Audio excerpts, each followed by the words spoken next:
మహాగణుడును మహోన్నతుడును పరిశుద్ధుడును నిత్య నివాసి అయిన యేసుక్రీస్తు పరిశుద్ధ నామమున ఈ ఉదయకాల శుభములు మీకు తెలియజేస్తున్నాను. ఇది నా దేవుని యొక్క వాక్య ధ్యానము. యేసుక్రీస్తు ప్రభువుల వారికి ఉన్నటువంటి మరొక పేరు కుమ్మరి. యెషయా గ్రంథము 64వ అధ్యాయము 8వ వచనం.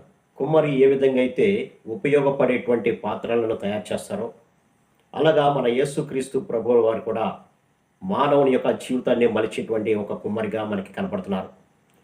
ఇర్మియా గ్రంథము 18వ అధ్యాయం 3వ వచనంలో చూస్తే ప్రభు ఇర్మియాని ఒక కుమ్మరి వాని ఇంటికి తీసుకువెళ్ళి ఒక గొప్ప పాఠాన్ని నేర్పించినట్లుగా మనం చూడవచ్చు. నేను కుమ్మరి ఇంటికి వెళ్ళగా వాడు తన సారి మీద పని చేయుచుండెను. కుమ్మరి జిగటమట్టితో చేయుచున్న కుండ వాని చేతిలో విడిపోగా ఆ జిగటమన్ను మరలా తీసుకొని కుమ్మరి తనకు యుక్తమైనట్టుగా దానితో మరి ఒక కుండ చేశాను. అవును ప్రియులారా, కొండ కుమ్మరి వాని చేతిలో విడిపోవడానికి కారణం ఏంటి అని ఆలోచన చేస్తే ఆ జిగట మట్టిలో ఉండకూడనటువంటి రాళ్ళు కానీ వేరొక మట్టి పిల్లలు కానీ ఉండటం వలన, లేదంటే మన్ను సరైనటువంటి రైతులో కలవకపోవటం వల్ల ఆ కొండ విడిపోయింది. అయినా ఆ కుమ్మరి దానిని విడిచిపెట్టలేదు, కానీ దానిలో ఉన్నటువంటి పనికిరానటువంటి వాటిని అనగా రాళ్ళను కానీ మట్టి పిల్లలను కానీ తొలగించి ఒక చక్కని ఉపయోగపడేటువంటి కొండను తనకు నచ్చినట్లుగా ఆ కుమ్మరి చేస్తూ ఉంటాడు. అలాగే తన స్వరూపంలో తన పోలిక చొప్పున తన చేతులతో తయారు చేయబడినటువంటి మానవుడు దేవునికి దూరస్తుడై ఈ లోక సంబంధమైనటువంటి ప్రతి కోరికలను అనగా శరీర సంబంధమైన కోరికలను, నేత్ర సంబంధమైనటువంటి కోరికలను, జీవపు డంబానికి సంబంధించినటువంటి కోరికలను తన యొక్క హృదయంలో నింపుకొని తన జీవితంలో దేవునికి చోటే ఒక నిత్యమైనటువంటి నరకానికి దారితీస్తున్నట్టు.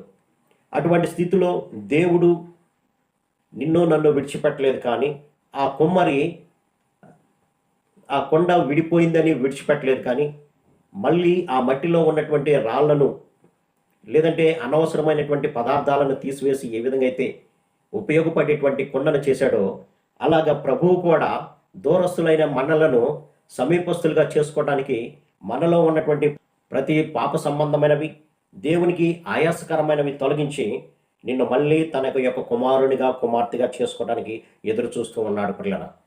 కాబట్టి దేవుడు ఒక కుమ్మరిగా మనకి కనబడుతున్నాడు. ఆ కుమ్మరి వాడు విడిపోయిన కొండను ఉపయోగపడని ఈ మట్టి నాకెందుకు అని పారేయలేదు, కానీ ఆ ఉపయోగపడనటువంటి దాంట్లో ఉన్నటువంటివి ప్రతిదీ కూడా తీసివేసి తనకు నచ్చినటువంటి స్థితిలో ఆ యొక్క కుండను తయారు చేసినట్టుగా మనం చూడవచ్చు.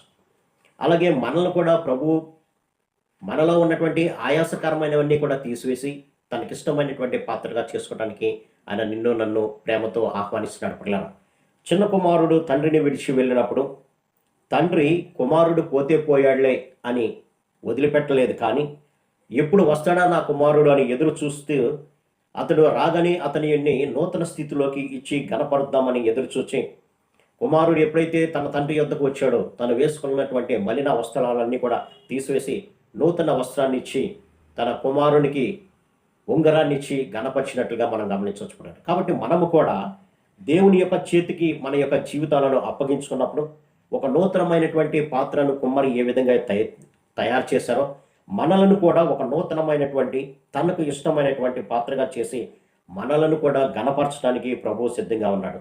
కాబట్టి ప్రభువు చేతికి మన జీవితాలను అప్పగించుకున్నప్పుడు నూతన పాత్రగా మనం కూడా వాడబడతాం. అట్టి కృపా పరిశుద్ధాత్మ దేవుడు మనందరూ దయచేయను గాక.